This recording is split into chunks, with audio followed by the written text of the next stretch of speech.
amazing grace shall always be my song of praise, for it was grace that bought my liberty.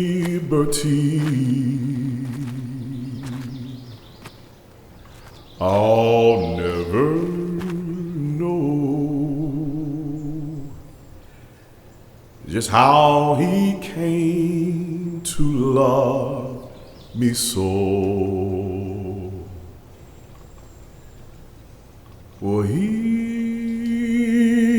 looked beyond my faults and saw my needs.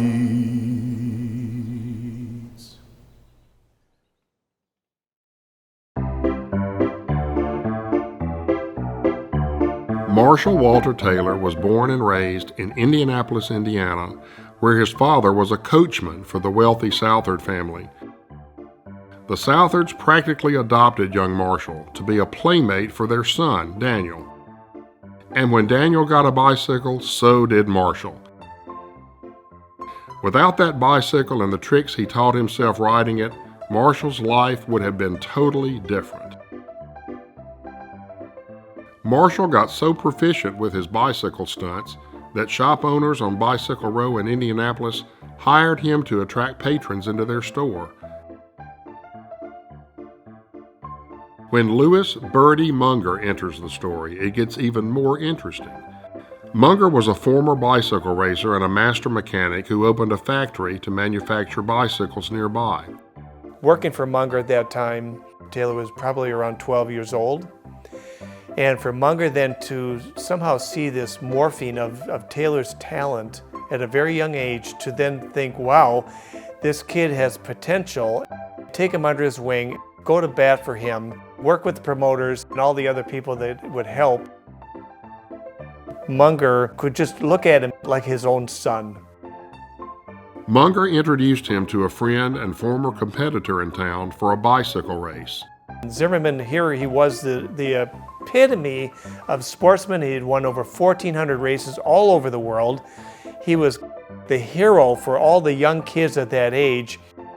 Taylor must have been wondering how much racism the white superstar held in his heart for a black kid like him. But Zimmerman insisted that Major join them at Munger's dinner table.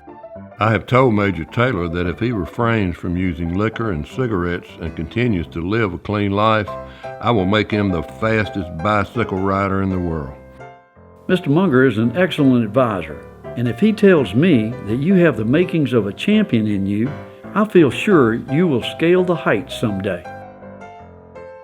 Bold statements about a skinny, untested kid. Not to mention one with a skin color that even barred him from, of all places, the Young Men's Christian Association.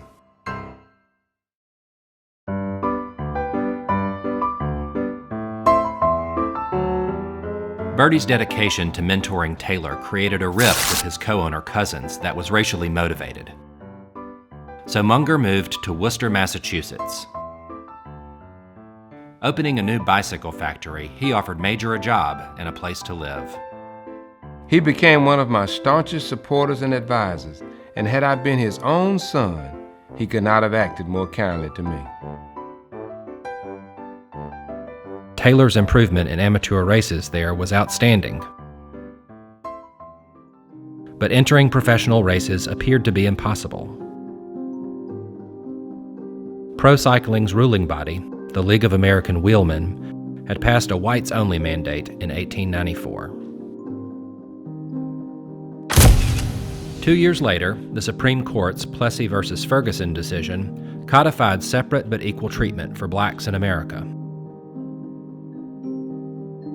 It was lawful to deny them service in restaurants, hotels, and access to all aspects of life. including pro racing. So Taylor met with the big event promoters in New York City to make his case for competing in races with white riders. They bluntly suggested he go shine the Fifth Avenue gentleman's shoes.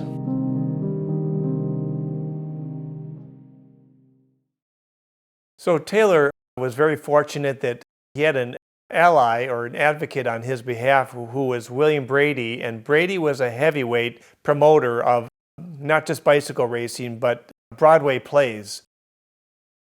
And Brady, who was Irish, also was partially discriminated against, and so he understood this whole discrimination that Taylor was feeling, but Brady went to bat for Taylor and helped him achieve his first racing contract in America. But his contract had a big requirement. The 6-day race in Madison Square Garden. 24 hours a day, 6 straight days.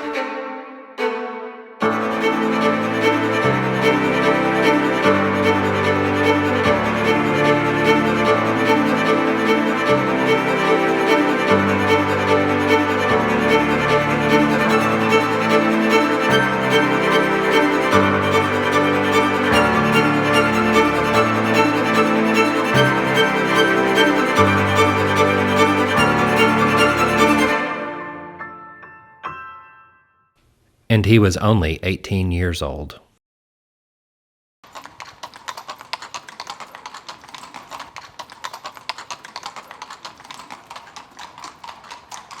Between the years 1870 and 1900, before automobiles, the main form of transportation was by horse, or if you were lucky enough to own one, a bicycle.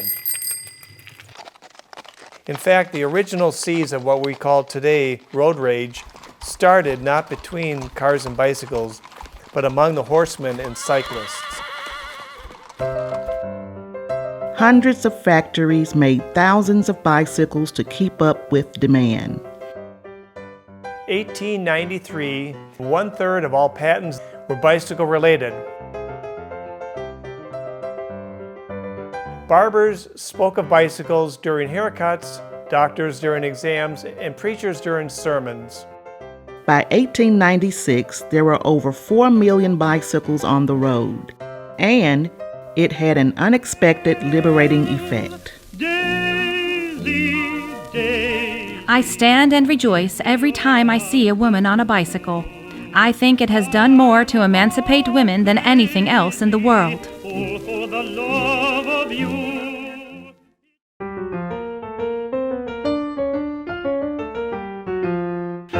Bicycle racing was the most popular sport on 3 continents.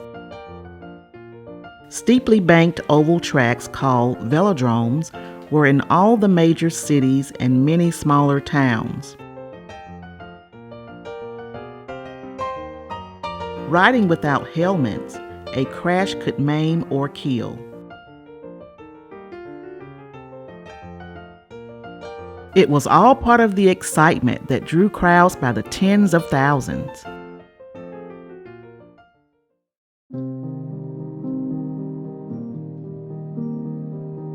Life is too short for a man to hold bitterness in his heart.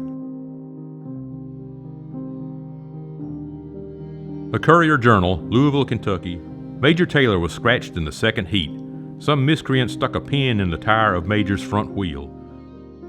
Eddie Bald threatened to thrash him several times this year, but owing to interference, he did not get a chance. Cycling Gazette. The riders have drawn the color line. It is unconstitutional, un-American, unsportsmanlike. It is wrong in the abstract. New York Times, October 3rd. The recent choking of Major Taylor by Becker at the conclusion of a race in Taunton choked him so severely that the colored rider was insensible for nearly 20 minutes. Mr. Taylor, if you don't leave here before 48 hours, you will be sorry. Clear out if you value your life.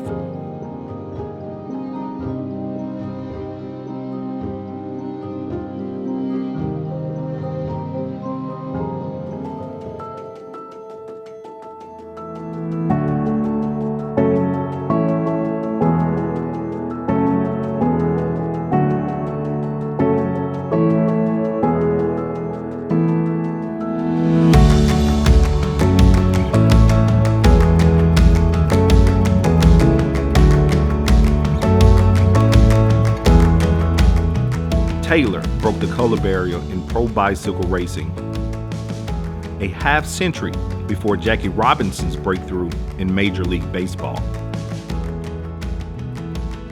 In 1899, he won the international sprint title in Montreal. That made Taylor the first African-American world champion in any sport, a decade before Jack Johnson. In 1900, Taylor finished the racing season on top to win the U.S. championship. Martin Luther King Jr. wrote, "The true measure of a man is not how he behaves in moments of comfort and convenience, but how he stands at time of controversy and challenges." Major Taylor's measure was one of courage, perseverance, and grace.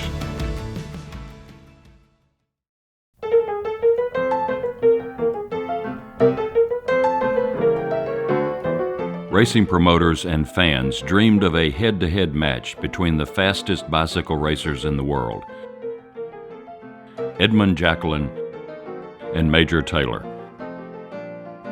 Jacquelin held the 1900 European Triple Crown. He was tall, muscular, arrogant, and intimidating. Taylor was only 5'7" and had the opposite personality. On top of the 1899 victories in Montreal and the 1900 U.S. Sprint title, he set numerous world records for speed at various distances. For 2 years, they had all tried and failed to stage it. Why? Because Taylor refused to sign a contract that required him to race on Sundays. His vow to his mother was everything. His mother had passed away, and she was not even aware if he'd honored that promise, but he still went through with it. Europe's top promoters, Victor Breyer and Robert Coquelle, thought they could overcome Taylor's no Sunday racing stance by offering a contract with more money. To put this in context, the average American in 1899 made around $500 a year, so in effect, Taylor was turning down more money for 3 months than the average American earned in a 30-year career. I am laboring under the greatest temptation of my life, and I pray each day for God to give me more grace and more faith to stand up for what I know to be right. At last, in January of 1901, Breyer and Coquelle accepted Taylor's no Sunday condition.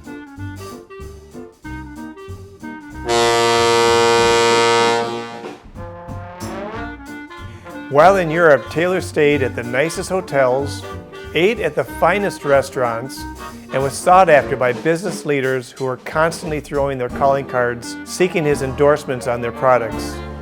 Boston Globe, Paris. Major Taylor is now abroad to tack onto his name, Sprint Champion of the World. He is without a doubt the best advertised sporting man in Europe. He will open his European racing career tomorrow on the Friedenau track in Berlin.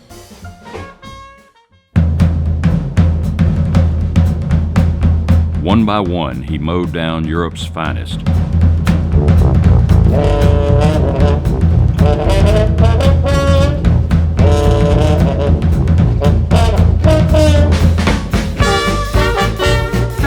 The stage was set.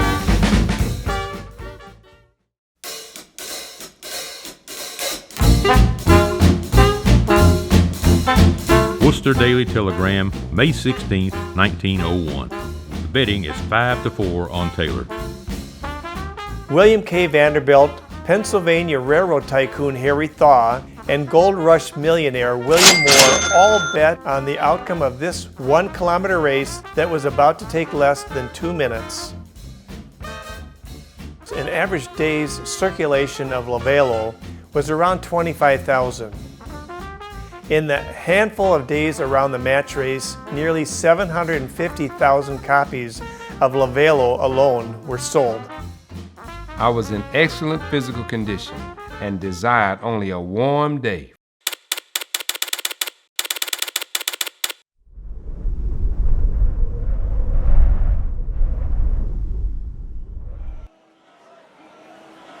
Paris's Parc des Princes grandstands were overflowing 2.5 hours before the riders even appeared.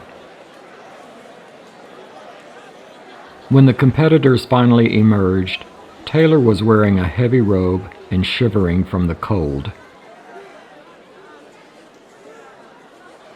The crowd of 28,000 seemed to hold their breath in unison.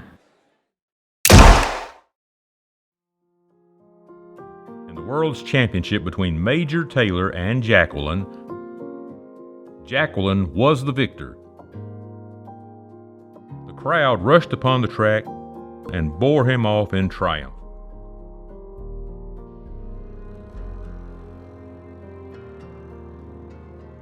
One of the biggest crowds ever gathered at a French cycling event was present.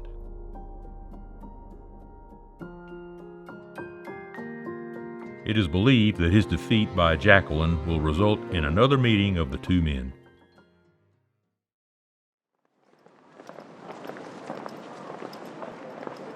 As the sun rose on May 27th, Taylor knew warmer weather had returned. Another record gate was hauled in, and they cheered even louder when the competitors returned to the track. Major extended his hand to his opponent. The starter raised his pistol.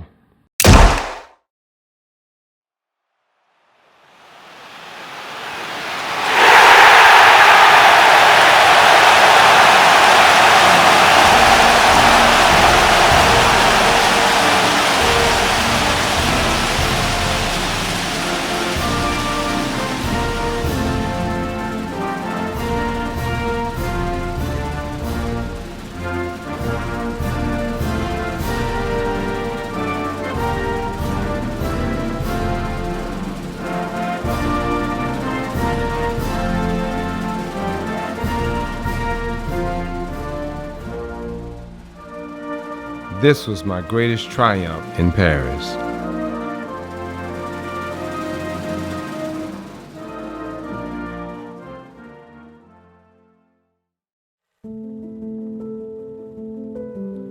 After 1901, Taylor's racing continued to be mostly abroad, where he escaped the prejudice of the Jim Crow era in America. He was denied service in restaurants and hotels in San Francisco. That departure could not have been in more stark contrast to his arrival in Sydney Harbor, where a fleet of small boats with thousands of fans extended a royal welcome. At the height of his racing career, Taylor married the beautiful Daisy Victoria Morris. He was a loyal, devoted husband and doting father to their only child, Rita Sidney. And by his retirement in 1910, Taylor had quite possibly become the highest paid athlete in America. Retirement from racing was a downward spiral of failed business ventures that drained his considerable wealth and coincided with the estrangement from his wife and daughter. Taylor spent his remaining resources writing and self-publishing his autobiography during the depths of the 1930s Great Depression. Residing at a Chicago YMCA, he died June 21st, 1932, and was buried in a pauper's grave. In 1948, a group of bicycle racers had Taylor's casket reinterred to a more fitting resting place. It would be one of many efforts to honor his life and racing career.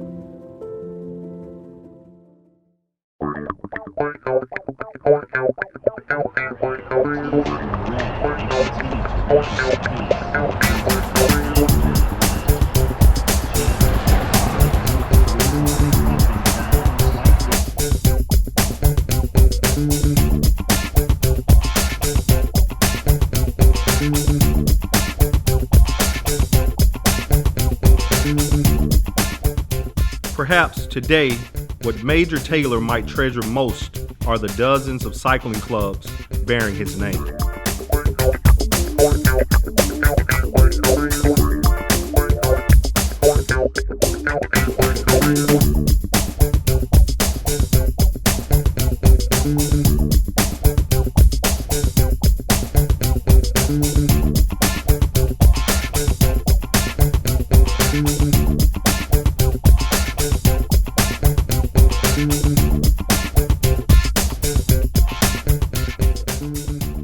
Those clubs and their thousands of members are his true living legacy.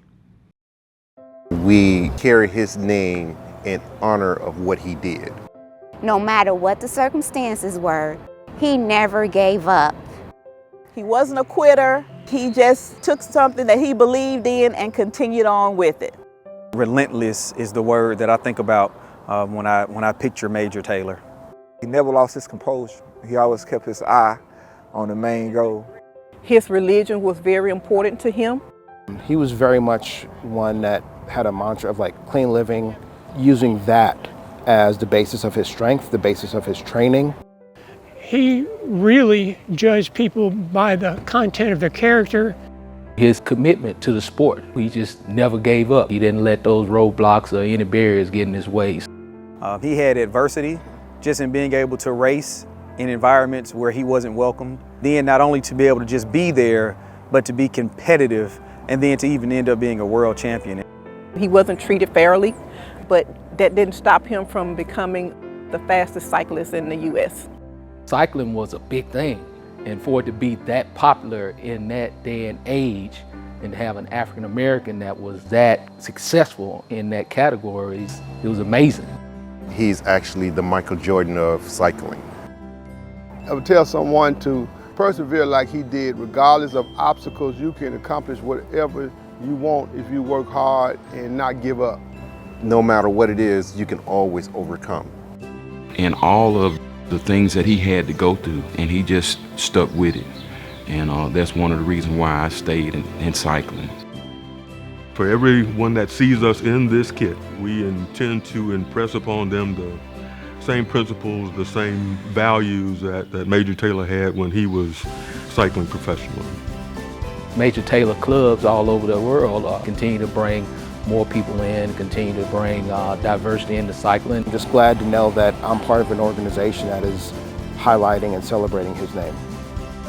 The spirit of Major Taylor, breaking down walls and being a world champion cyclist, we try to uphold those same values as well.